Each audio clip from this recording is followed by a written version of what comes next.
Now, welcome to the Business Spotlight. Today I've got Brian Murray from Take 5 Catering joining me. Welcome, Brian. Thanks for your time today. Yeah, I'm good. Pleased to meet you. So let's just start off with Take 5 Catering. What is it that you do, Brian? We've got up in Alton here. We've been here for around 14 years, and we've got a cafe, a takeaway, and an outside catering business, which a lot of it is corporate to the clients within the industrial estate and within the south side of the city mainly. Most everything's in-house here under one roof. So we've got the kitchens, the dining rooms, and lunches and breakfasts. We were going to open for evenings and weekends, but the pandemic kind of put a hold on that at the moment. So there's still opportunity to do that, but in the meantime, we just have to still go on with it. Mm-hmm. So how did you get into business then, Brian, 14 years ago? Well, I've been in business for 29 years. Okay, but you've been in Alton's in Aberdeen. Yeah, I've been in the catering since I was 15, and that's many moons ago. And when I was doing my catering, I worked in different places in the world, offshore, cruise ships in America, out in Kazakhstan, doing the camps. Then I went freelance chef when I came back from that. Then I started my own business in the Bonaccord Centre. Remember the food court upstairs? I do remember the food court, yes. I was a tenant in there for 10 years until they did a revamp of the structure there, and I didn't take a lease on there. So I bought Take 5 Catering in Altons. And then we've been concentrating on everything up here for the last 14 years. And building the business up here, which has been very good, because during the oil good years here, we did very well here. But since the downturn of the oil industry, then followed by the pandemic and followed by everything else, I'm like any other business, we're just working through it just now, hopefully for the turnaround. I know there's been a lot of hangover from the oil downturn, and then COVID coming close on its heels. So yeah, it's been hard for a lot of businesses. What do you think's got you through?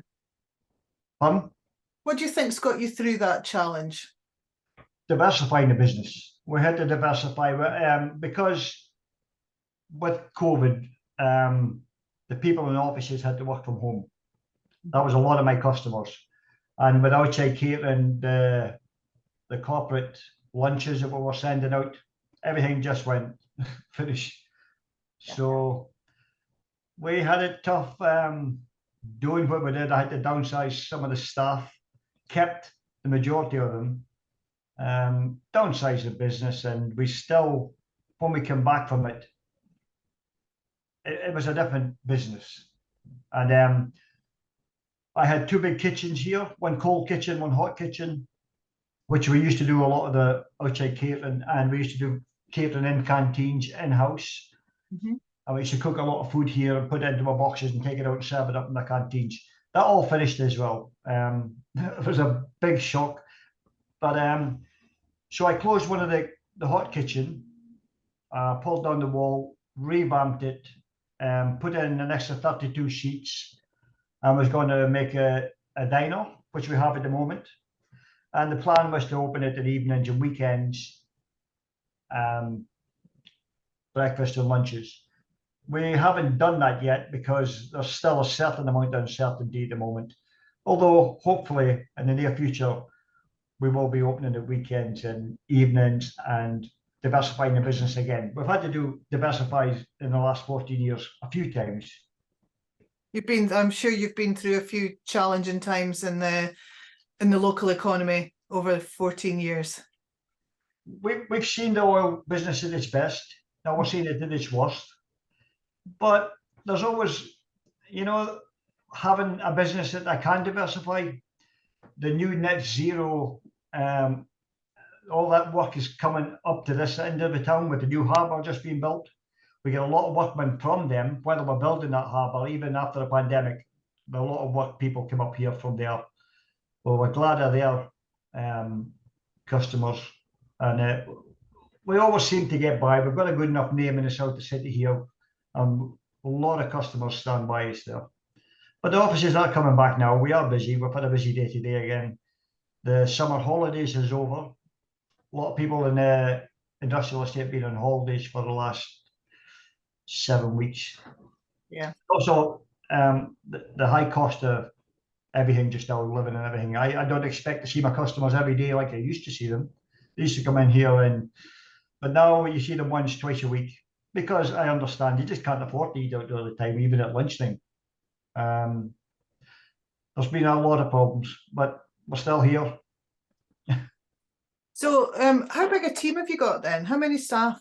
At the moment, there's 7 of us, Okay.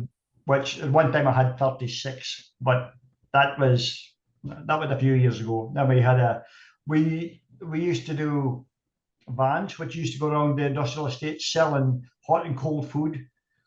But we stopped them. Something happened there as well. We had an accident with a van and stuff like that. So that went to the wayside. We were doing the canteens. We would go into their premises and run the canteens for them. That kind of pandemic finished that as well. And with a high cost of operations just now, a lot of them don't want to open their canteens at the moment until we see what's happening as well. So how, when you're building a team, or to get what do you do to make sure that you've got the right people?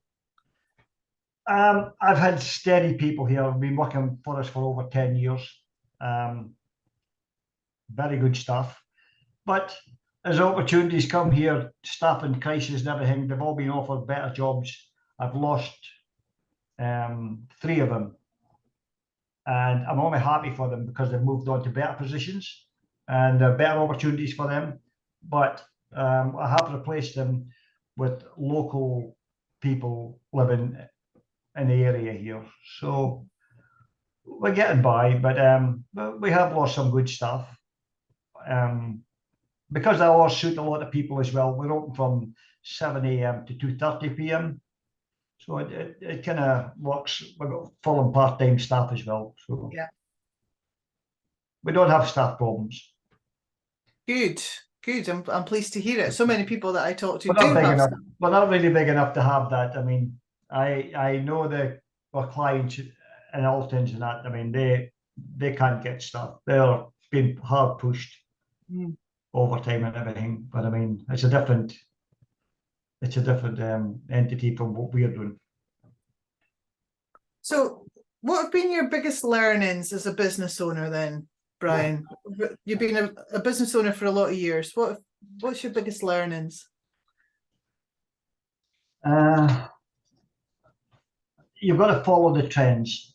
The trends, people got to eat. No getting away from it. You're not going to lose your business.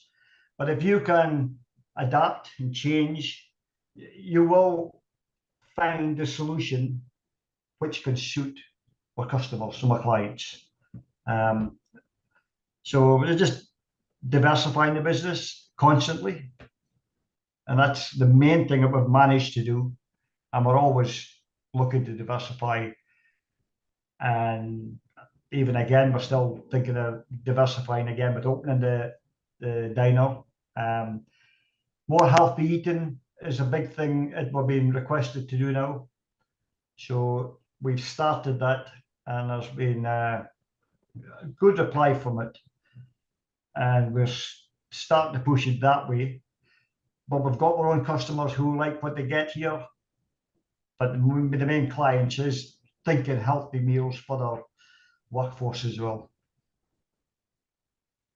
So you following the trends of the food that people want to eat, and also how they want to eat, I guess, and whether, like you said, whether they're not coming every day now, but they're coming a couple of times a week. So you've got to adapt for that as well. staff evolve a lot around here. I mean, I've been here for, I think, 14 years or whatever. I've seen so many people here. We've got a big college next door, young kids, first year apprentices, second year apprentices. I still see guys who say, oh, you're the guy from Take Five. We know them. They come through the college, they come in here for the meals. And a lot of people know Take Five from being next to the college. So they give us a busy run at lunchtimes as well, and the breakfast. That's good. So, well, talking about college age kids, one of the questions on my list is about yourself as an 18-year-old.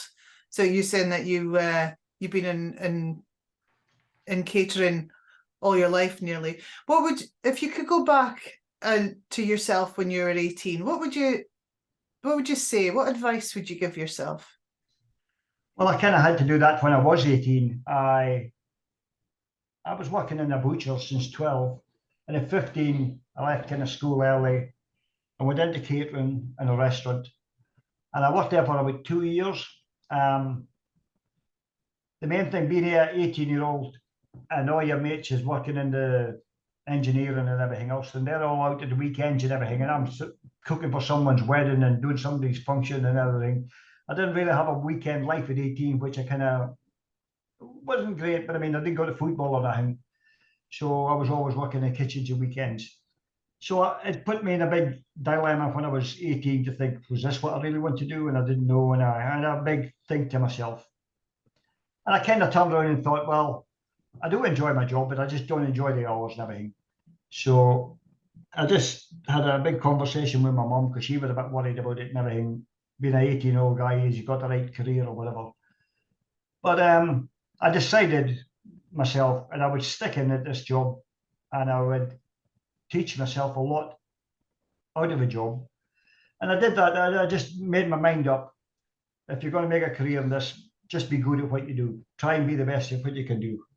So I stuck in, and I did well, and I changed a few jobs, and I got promoted within the jobs, and I was working away from home, and it was more excitement in that. Instead of just working on the restaurant job while I was 18, I kind of left and landed up working abroad in a lot of places like that. So I just made my mind up at 18, either leave it or do the best you can at it. Now, that would be the advice I would give any 18-year-old, because you don't really know what you want to do when you're 18 unless you've been to uni or whatever. Even the guys there don't even know what they're doing after they qualify a lot. Absolutely, yeah. I've got 18-year-olds currently, so I know where. They've got to make their mind up, and they've got to put the effort in, and they've got to make a career out of what they're deciding to do, and just stick in, work hard at it, and you will come to the other end a better qualified person, better with it. Mm. So what's most inspiring to you these days? Inspiring. Yeah. Keeping my business afloat after these 3 tough years. You know, I've been in business for almost 40 years, a lot of years now. I'm coming up to the age where I am thinking, I don't know, in 5 years' time, I will have to hand this business over to some more capable person than that, because I really think I've done my bit here. There's going to be a big influx of businesses with this new energy companies. Do I want to go through that again, like the oil business? I really don't think so. I think maybe it's maybe time to step back and maybe hand over the reins to someone. So as long as I'm here, they'll always get 100%. But there's nothing on the board yet, but I'm just thinking that way now. Like the pandemic did, a lot of people who worked up here, they never came back after it. Yeah. But I mean, that's their choice, and it's at their age and everything. But the pandemic's not putting me off it. It's just that it's quite hard work. It's quite, there's a lot of responsibility running a business like this. And I've done my fair share of it, I think. So maybe in a few years, 2-3 years, I will be looking to do the exit. So inspiration is still with me to do the job right. It never leaves me. As long as I'm here, it's my priorities to keep it as good. I guess it needs to be worth something when you're worth as much as you can when you're ready to step away. Yeah. Yeah. I don't have any plans what to do after that, whatever. Like, but I mean, just yeah, the pandemic makes things a bit different, and because I work so much and everything, it's you really need to slow down something. I come in here at 6 in the morning, half 5, still here at 6, 7 at night some nights, or 7 o'clock, 8 o'clock, and well, you can hire other people to do it and everything else, which I could do, but I don't know if I want to. I know. Let's see how it goes. So what do you, I mean, you, like you said yourself, people have to eat. You know, there's always going to be people needing to eat. But what do you see as the opportunities? You know, what's gonna happen to the industry in the next 5 years? The catering industry. Yeah. There's been so many changes. There's been so many changes in the lead up to the pandemic, but after the pandemic, it's a new ball game altogether. It's different. The big catering companies, the Sodexos, the Eurists, and them, they're not running small canteens anymore because the cost is too high, and the people. I don't know.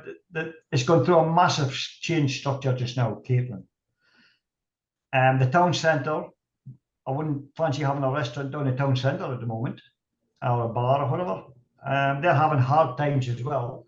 But I've got the unit up here in industrial estates. We're busy Monday to Friday with our customers every day, so we know what we've got. So I'm quite fortunate for that. Town centres with the new zones and bus zones. I don't know if it's a great place to be at the moment. I don't know, but it doesn't really concern me. But I do think about it and speak to guys who's got businesses down there, and they're finding it quite tough just now. I don't know if government, the council, or whatever. There's been a lot of talk about what they're going to do and what they are intending doing, but it doesn't really affect me at the moment. So I feel quite fortunate there. Yeah, no, well, you know, as a consumer, it's not just the industry that are worried about what's going on in the city centre. You know, it's us as consumers, the residents of the city that are, yeah, everybody's worried about what's going on down there. So we'll be watching that closely to see what happens to our city, because it should be, I guess, back in the days when you were in the place to eat, the call centre, the food court, yeah. Yeah, the city centre would have been yeah, really, really busy. Yeah, we've always had our customers there. So I've always been fortunate. We've always had our customers there. I've always got my customers here. I don't really complain anything, but I mean, I do speak to some of my friends who's got businesses downtown, and I don't know how long they want to carry on, because it's a mental issue as well. You're trying to run your company, and there's so much just uncertainty with the place. So what would you say to someone that was thinking of going into business, Brian? In catering, into business? Or any business, yeah. I'm fortunate because I've got years of experience and I can diversify that. I think if anyone, like, I've seen a lot of cafes open and a lot of small restaurants open. Do they realise how much hard work and how long hours it is? It's a lot of hard work. It's not an easy trip to open a cafe and a restaurant, and yet years ago it might have been, but just now it's really difficult. The costs is very high for operative costs, food costs. I would talk to anyone. I would try and advise them. If they wanted to talk to me, they could come up here and have a meeting with me, and I would see what type of business they wanted, see what they're thinking of. Everything depends on what they want to do. Mm-hmm. There's people open up and then they close down again. There's people run out of money early or whatever. But it's not only about money, it's about the proper service, and it's the area, the food flow. In Alton's here, we've got good food flow, so I've always had that. It's a risky business, opening a catering business, in certain areas just now. So following on from that, Brian, if you started your business again, what would you do differently? I would probably go into higher end restaurant catering. I've been mostly working in industrial catering, which I've enjoyed. I've enjoyed it. I've been abroad and everything with it. I've enjoyed the big canteens and everything. But with my skills at the end of my working career here now, I would like a more fine dining restaurant or something. Mm-hmm. But I won't be doing it. I won't be doing it. So it's a different catering thing. But then they've got their problems as well. We have our problems. It's a hard one. But I could advise people. I would definitely have the time to speak to people what they think they're doing. Because I have tried a few things, failed at a couple of them, but nothing serious failing, just testing the water. No, that's not going to work, and this is not going to work, and that's going to work, and this won't work. I've got a lot of experience in changing the businesses to what is required and to make sure you maintain the customers. I think what I'm taking from that then is if somebody's thinking of starting a business, speak to somebody in the industry. And there is people who would talk to you as well. I mean, we would like to help you and give you some sound advice, and give you my thoughts and what would be the low points of it. Not just speaking through experience. I've always went into the catering with making sure that the food flow would be there and everything. But it's a different world just now, I think. So if anybody's thinking of coming and tasting your wares, Brian, where are you? You're in Altons. Where would they find you in Altons? Well, Herness Road. Yeah, that comes up past the Wood Group offices, right up, and you go right down the back to the Coast Road. Well, next to the college. Yes, fantastic. Well, I'll be past in a few days, I'm sure. I'll come and find you. By for a coffee. Love to see you. Lovely. Love to see you. And a healthy option for lunch, hopefully. Yeah, why not? Why not? Brian, thank you so much for your time today. Really good to talk to you about your lifelong passion for catering and the challenges in your business. So thank you very much. Thank you, Brenda. Much appreciated. Thank you. Thank you very much.